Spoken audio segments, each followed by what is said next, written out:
and welcome back to my channel. Bonsoir et bienvenue sur ma chaîne. My name is Muriel, and in this video I will be doing a little book haul for a change. I'm going to dub this my midsummer book haul, though I do acknowledge that we're just a wee bit past the middle of summer in the Northern Hemisphere. I'll be showing a variety of books, fiction, non-fiction, graphic stuff, and they'll all be books I'm planning to read in the months of August and September. A couple I've actually already started reading. I don't think there's anything planned for October. So yeah, it's basically going to be a bunch of books that will constitute my August and September TBRs. This is simply a book haul, so I won't go into too much detail regarding any one book. I'll just present the book, give a brief summary of its content, why I decided to buy it, things like that. So I'm going to start with the two books I've actually already started reading, one of which I'm actually almost done with. We have Thomas the Rhymer by Alan Kushner. It's another book in the Fancy Masterworks collection. As you can see, I've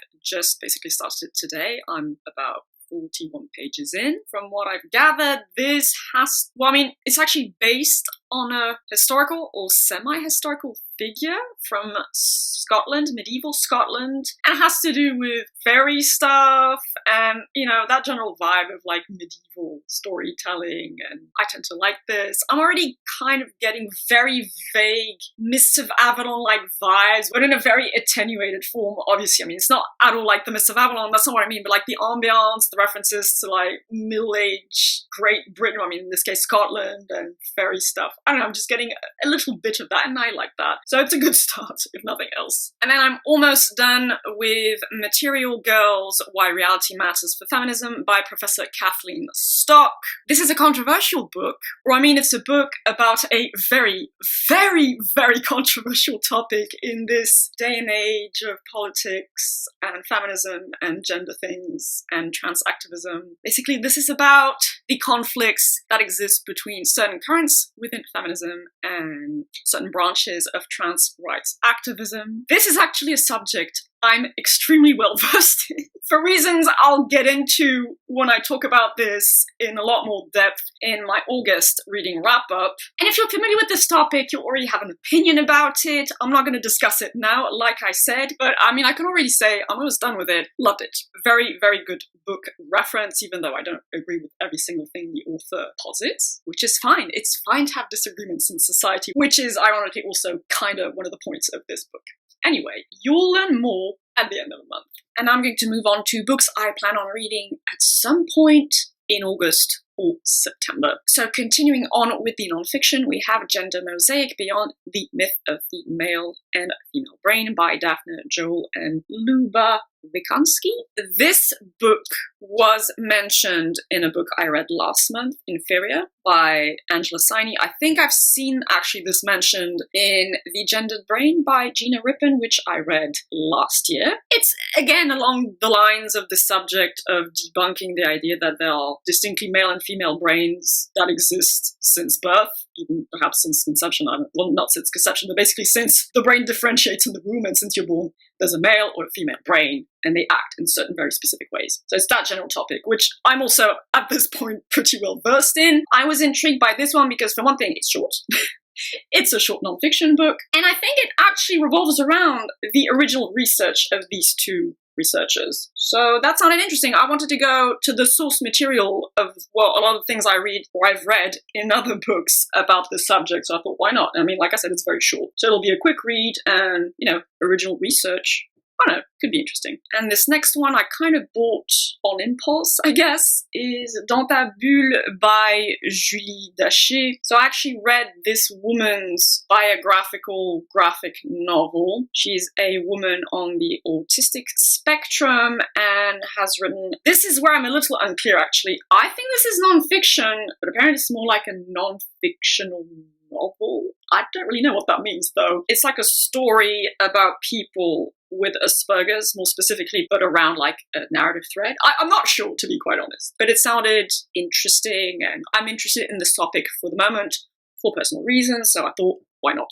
And continuing with the non-fiction, but in a graphic format, we have L'incroyable histoire de la médecine. So this is the incredible history of medicine in the West, I think, principally, probably. It's just a big non-fiction graphic novel about the history of the field of medicine, which, I don't know, sounded interesting. I like learning about topics in this format. Perhaps it's a bit lazy on my part, or perhaps I just learn stuff better through a visual medium. I don't freaking know. But yeah, I wanted to read this. And actually in the same collection, I guess, I already have a graphic novel, The Incredible History of Sexe, and I have on hold at the library The Incredible History of French Literature, which I haven't gotten yet, but I mean, it's waiting for me at my local library. So that will also be read in the coming weeks. And so for that one, I wanted a refresher course basically on French literature. I've studied French literature in high school. It was one of my favorite subjects in school alongside more history and biology. I was like, oh well, why not get a refresher through a graphic novel? And so I mentioned The Incredible History of Sexe. The thing with that book is that they published several different versions of it within a relatively short span of time. And the most current version is split in two. There's The History of Sexe in the West mostly, and then they have a book about the different sexual mores and practices of different areas of the world, non-Western areas of the world. I have an older version of like the first book, and I couldn't be asked to replace it with like a more recent version. I think the content is pretty similar. But I was interested in part 2 of the most recent edition. So that's what I got. I got L'incroyable Histoire du Sexe, Livre 2 de l'Afrique à l'Asie. So this purports to take a look at, like I said, sexual mores and practices in Africa and Asia, basically. Not so much South America, I don't think. So we'll see. I did enjoy volume 1 quite a bit. I had also issues with it, especially with like the first couple of chapters, but otherwise it was very interesting and slightly entertaining, I guess, kind of funny. So hopefully this will satisfy me along those lines as well. And then a biographical graphic novel, or bande dessinée as we call them in French.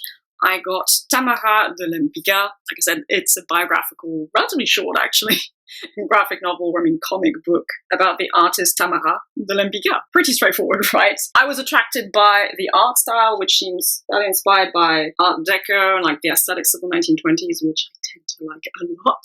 So that was a big plus, and I was just kind of intrigued by this female artist. So we'll see what I make of this. Probably at the end of this month. And now for some fiction. So I got The Doors of Eden by Adrian Tchaikovsky. This year I read Children of Time and Children of Ruin by this author, and I love those books. Brilliant display of speculative biology and evolution. So I was definitely more than open to trying something else by this author, and I decided on The Doors of Eden. It is a chunky book, like Children of Time and Children of Ruin. It is unusually a hardback. I got the second hand, and getting a hardback copy was actually cheaper than a paperback for once. And so, as far as I understand it, the pitch for this one is parallel versions of Earth with differing evolutionary pathways developing in each one. So we're gonna get more speculative biology. I'm very excited about that. And beyond that, actually, I don't really know much about this one. So I'm going to go into it fairly blind for once. And then I also got a couple of additional items in the Penguin English Library collection. So I got The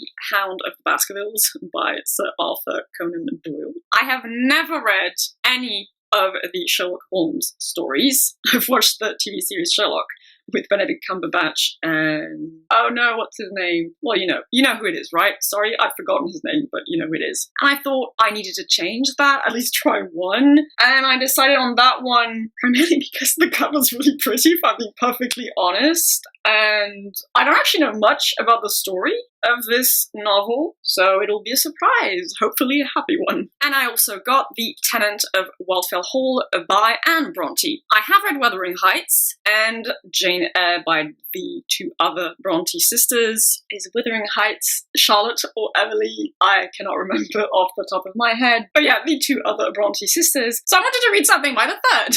So I could have like not a complete collection because I haven't read everything by those authors, but hopefully you kind of know what I mean. So yeah, and this is also a reasonably chunky one. And it's going to be gothic and probably influenced by the moors on which those sisters grew up. And I like that kind of atmosphere. I really like the atmosphere in Jane Eyre and Wuthering Heights. Those two are actually classics I really enjoyed, so hopefully it will be the same with The Tenant of Wildfell Hall. And I also got Another Jeff VanderMeer, Veniss Underground. The thing is, the cover art is in the same vein, series, as that you find on the covers of City of Saints and Madmen and Shriek and Afterward. It's the same artist who did all 3 books. But this is not an Amber Grissom novel. It's not set in the universe of Amber Grissom, weirdly enough. I thought so at first when I saw this online, but no, it's a completely unrelated story. Although, funnily enough, when you read the synopsis, it kind of sounds similar to Shriek and Afterward in the sense that it features a couple made up of a brother and sister living in a weird, creepy city environment, and strange things happen to them, and the book chronicles that in a way, sort of. So it's obviously not going to be exactly the same thing, but it sounds weirdly similar. I think I'll probably enjoy this to some extent, at least because it's Jeff VanderMeer, and apart from Dead Astronauts, I've enjoyed to loved everything I read by him, so fingers crossed. The chunkiest book in this book haul, however, is most definitely The Priory of the Orange Tree by Samantha Shannon. And also, can we just take a little minute to appreciate how ridiculously gorgeous this cover is? The blue here on the dragon is shiny, and even that is pretty. I love the spine. I never pay that much attention to the spine, the way it's designed, but I'm like, crap, that spine looks really good. I don't know, it's freaking shiny. It's shiny, and I don't even like orange as a color, but orange and blue on this cover just works. This is probably one of the most beautiful paperbacks I own. I'm not joking. So anyway, this chunker is, as far as I know, it's basically epic fantasy, but a standalone. That is a massive plus in my book. It is epic fantasy, but a standalone, which is also why it's, chunky. It does need to be, a little bit chunky if you're going to go for epic fantasy standalone, right? And I think I've seen some people pitch this as a more female-centric Game of Thrones. I don't really like comparisons to Game of Thrones because those can be easily overplayed. But so that kind of setting, but with matriarchies, or sort of matriarchal social structures with queens and female warriors and things like that. And dragons, obviously. There better be dragons in this or I'm going to be massively pissed and disappointed. So dragons, women, an epic fantasy setting, and beyond that, I don't really know. So again, I'm going into this fairly blind and hopefully will not be disappointed. And finally, we have Piranesi, or is it Piranesi? I don't know. By Susanna Clarke. So I've never read anything by Susanna Clarke. I've never read the Jonathan Stroud and Mr. Norrell, or Jonathan Strange and Mr. Norrell. Is that the title of her was it Edwardian era fantasy magical setting story? I'm not sure. I haven't read those books is my point with that book. Is it just one book? Again, I don't know. But this, I think, has been nominated for several literary prizes, has perhaps won a few, again, I don't know, it doesn't matter. So I was like, I'm such an idiot. It's on the cover, it's Jonathan Strange and Mr. Norrell. Okay, that was embarrassing. So yeah, it's fairly short, as you can see. It sounds intriguing. Basically, again, the very basest of premises is that there's a very strange house that, again, it's kind of bigger in the inside than it looks on the outside, and there's strange weather phenomena happening in that house, and some person goes into that house and starts exploring it, and it's very strange and whimsical and magical and whatever. That piqued my interest, and it gives me the opportunity of testing something out by Susanna Clarke, and like I said, it's fairly short, and we'll see what I make of it once again. And as you can see, this is another exception to, it's not really a rule, I just tend to buy paperbacks because, quite frankly, they are cheaper, and I do tend to prefer that format anyway, but in this case, it was just cheaper for me to get in hardback. So that concludes my somewhat rambly, chaotic book haul, midsummer book haul. So I talked about, 12 things? 11, 12 things, which will all be read during the months of August or September. I hope you're all doing reasonably well. I hope you'll have a lovely day, evening, or whichever time of day you prefer. Take good care of yourselves. It's not always easy to do so, I know. And I shall see you in the next video. Bye-bye.